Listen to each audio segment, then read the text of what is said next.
Good morning. It's Tuesday the 10th of October 2023 and today I'm in the lovely village of Grindon. Now I was going to start today's walk by looking around the church, however there's a bit of activity going on just in front of it at the moment, so I think for the time being I'll leave it, and when I finish the walk I'll try and have a look at the church then.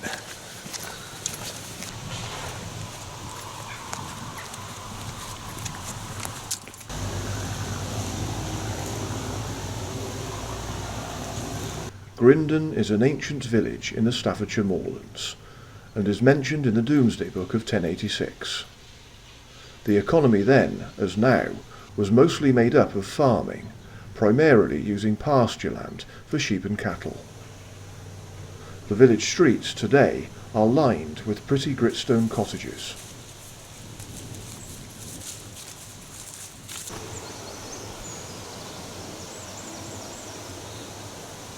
I'm just slightly west of the Manifold Valley today. It's been some time since I've been to Grindon. Lovely little village, as I say. And years ago, there used to be a pub here. It's been gone for probably, I don't know, 10, 15 years or more. But I remember coming to the pub a couple of times, and I think it was called the Cavalier. Anyway, like a lot of these pubs, it's closed down and become a private house now. Anyway. Just a little walk around the village and then I'll get on with today's walk.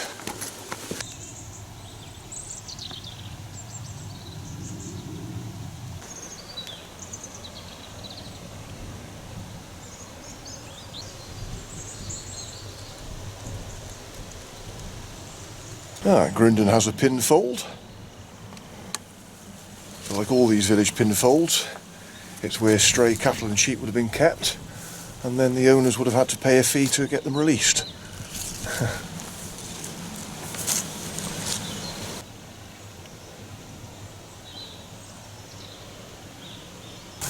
And how cool is this? Grindon's own library. Wow. So, they've utilised this old bus shelter. It looks like a bus shelter anyway. Great. Normally see libraries or book swapping places in old telephone boxes, but they've used the bus shelter in this case.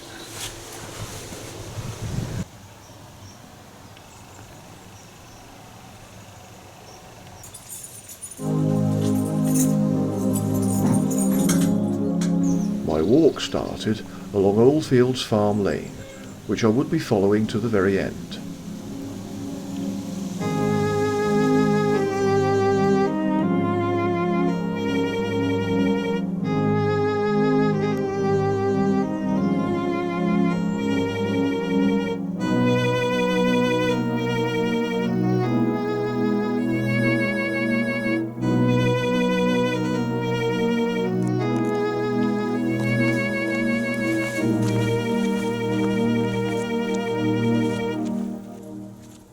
Passing through the yard of Oldfields Farm, I continued in the same direction on a green track called Slade Lane.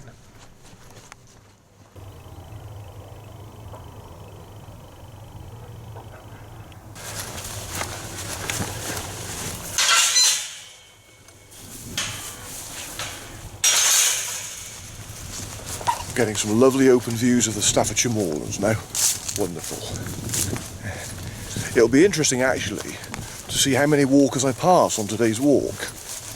The reason I'm saying that is because the Staffordshire Peak District tends to be a bit quieter than the Derbyshire Peak District. A friend of mine has said something very similar. I remember him, he said it to me several times before now, and he loves cycling, so he quite often comes over to the Staffordshire moorlands to cycle, because he said he can cycle for miles and not see a soul.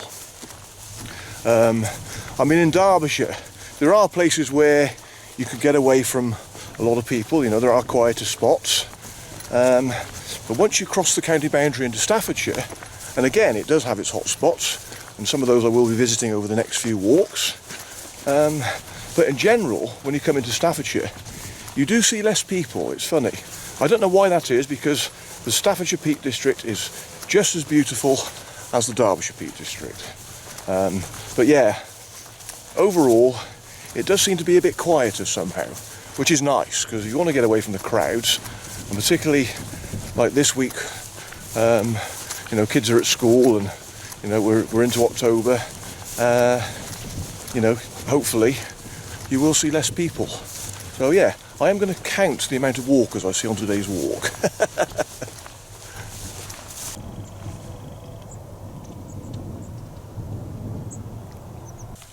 Descending gradually across the fields, Slade Lane became a sunken lane as it headed down more steeply towards the hamlet ahead.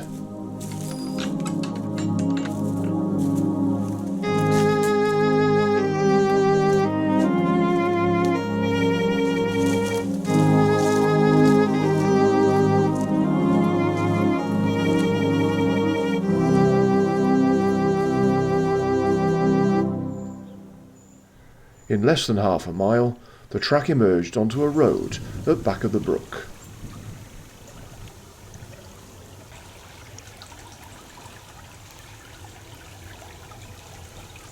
And this lovely little hamlet is called Back of the Brook. Okay, let's walk to this lovely little ford then.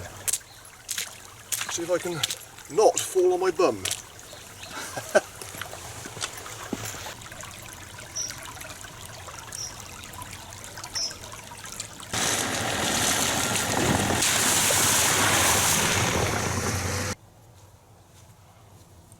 Climbing up out of the valley, it was only a short walk to the next settlement, as I approached the churchyard in the village of Waterfall. The parish church is dedicated to St James and St Bartholomew. It was built originally during the 12th century and has a surviving Norman chancel arch. The chancel was rebuilt in 1890 using existing stone.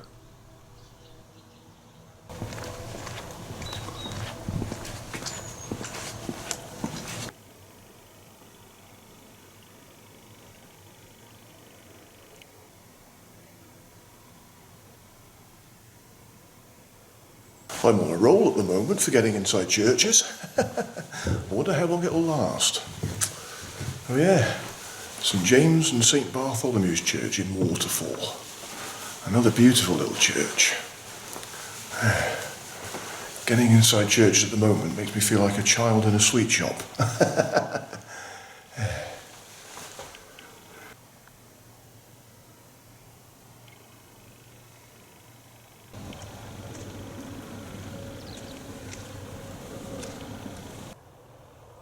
From the church, I went through a gate to cross a field towards the main part of the village.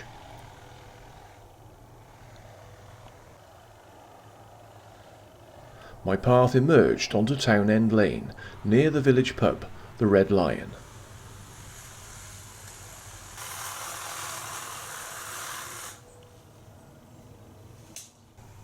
Waterfall is a very typical moorland village, with its buildings constructed of stone. The place name comes from the fact that the nearby river Hamps flows underground between Waterfall and the village of Winkhill.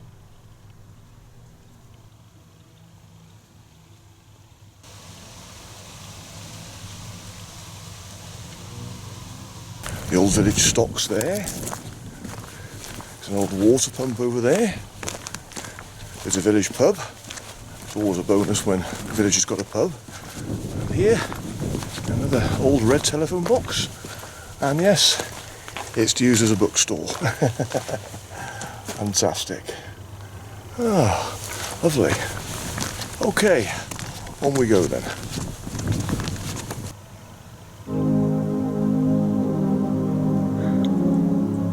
From Waterfall, I crossed a field towards an old squeeze stile and gate.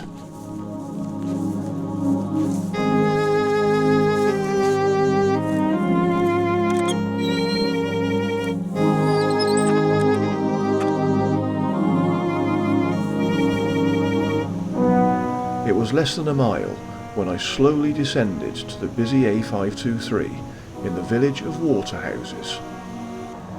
It lies on the river Hamps and is about halfway between the towns of Ashbourne and Leek. Nearby is the Coldon cement plant of Lafarge Cement and a large tarmac limestone quarry.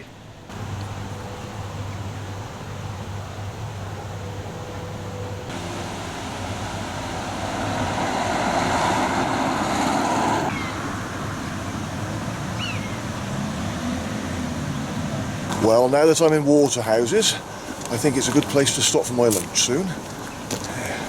I'm walking along the A523, which is actually on the very southern boundary of the Peak District National Park.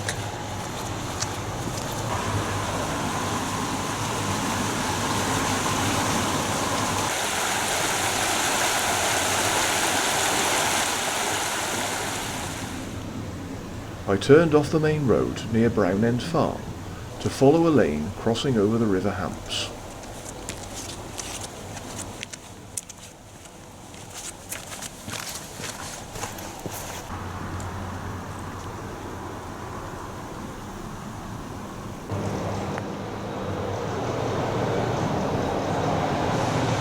So this is Brownend Farm.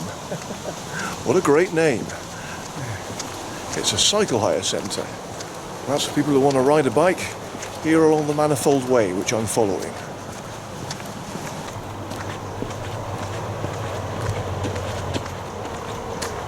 So the Manifold Way is a cycle route, and it runs along what was the Leek and Manifold Valley Light Railway. And that was a narrow gauge railway which ran for 8.5 miles between Waterhouses and Hume End.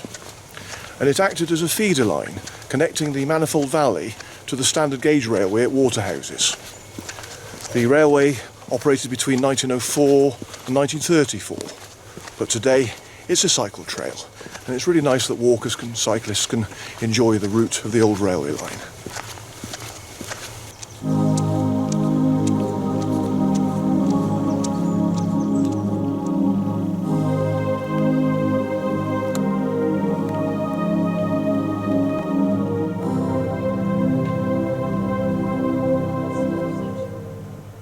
So this part of the Manifold Way is actually following the River Hamps, but the River Hamps does flow into the Manifold a bit further on. However, for today's walk, I'm not going to be going quite as far as the Manifold. I'll be turning off before I get there, but no, this is a lovely walk. But I've seen 4 walkers so far. I saw a couple just outside Waterfall, and I've just passed 2 more now, so that's 4 walkers I've seen in all. But I must admit, on this particular stretch, I would expect to see some walkers anyway, so I'm not surprised. But I'd just like to say hello to Rodney and Lucy. They're the pair I've just passed. And Rodney recognised me, and he said, "Aren't you the guy that does the walking videos?" I said, "I might be." So yeah, it's nice to meet you both, Rodney and Lucy. Now, Rodney was talking to me, and he was telling me that he's doing a recce of a walk on behalf of Staffordshire Wildlife Trust, so nice one. You certainly picked a good day for it, Rodney, as I've done. That's exactly why I came out today.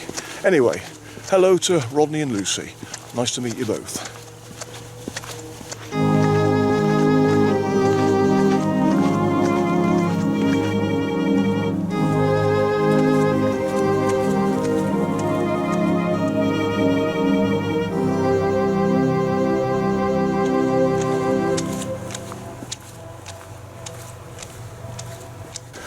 Okay, so this is where I leave the Manifold Way for today, and I walk away from the River Hamps. So I'm just going to turn off up there, make my way slowly back towards Grindon. Okay.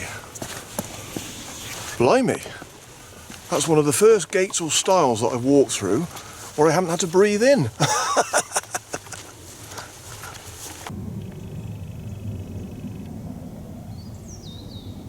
I only saw one more walker as I left the Manifold Way opposite Lee House. My path climbed up through fields, from where I began to get higher views over the Hamps Valley.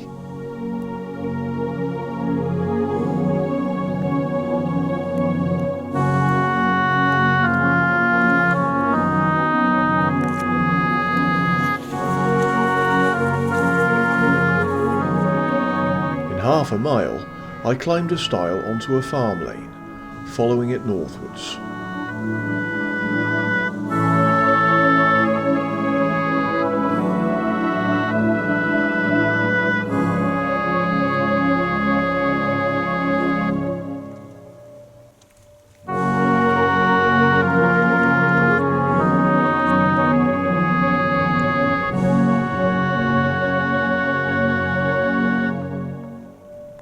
Passing to the right of Saucefield Farm, the path crossed fields, from where I stopped for a while to enjoy the views.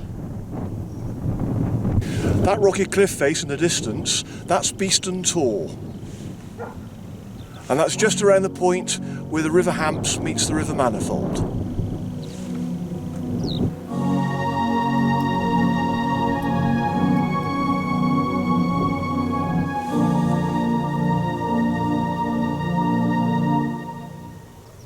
Dropping briefly into a small valley, my path climbed up the other side as I continued northwards.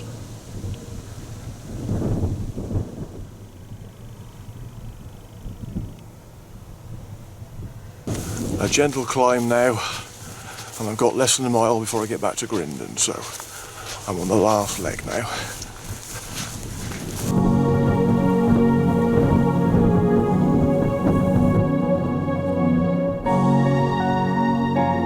When the path finally levelled out, it was a lovely walk along the narrow footpath bordered by dry stone walls. I could see Grindon in the distance, and lovely views over the Manifold Valley to my right.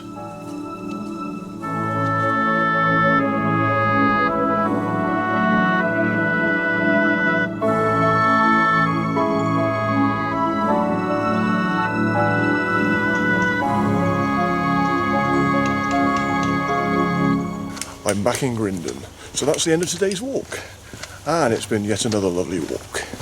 But before I finish, I'm going to do what I didn't manage to do this morning, and that's to get inside the church.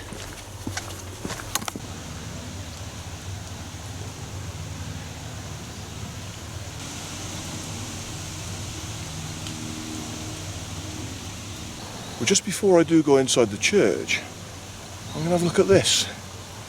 This is the Rindle stone. I've got some notes about it somewhere. I'll just see if I can find them on the phone.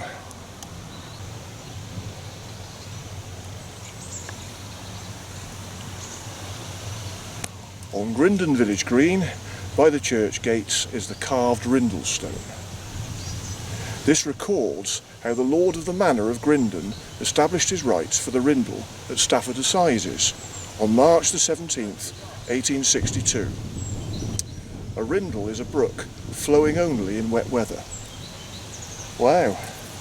Well, there is some writing on there, but that's so well worn now I can't read what it says. But fascinating.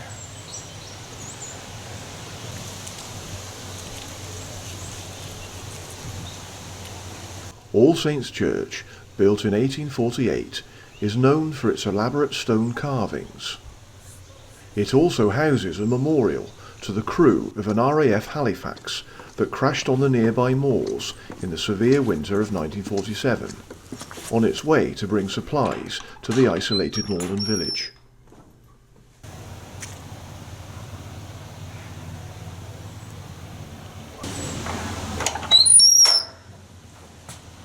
It's closed. Flippin' heck, after all that it's closed. I can only get as far as the porch here. The inner door to the church is locked, so hey ho, there you go. Never mind. It's nice to see the outside of the church anyway. What did I say earlier? I was on a roll for getting inside churches. Well, that'll teach me for speaking too soon, won't it? Never mind. Anyway, it's been lovely to walk around Grindon because it's a lovely village, and the walk has been another lovely one, so I'm looking forward to doing more beautiful walks here in the Staffordshire Peak District.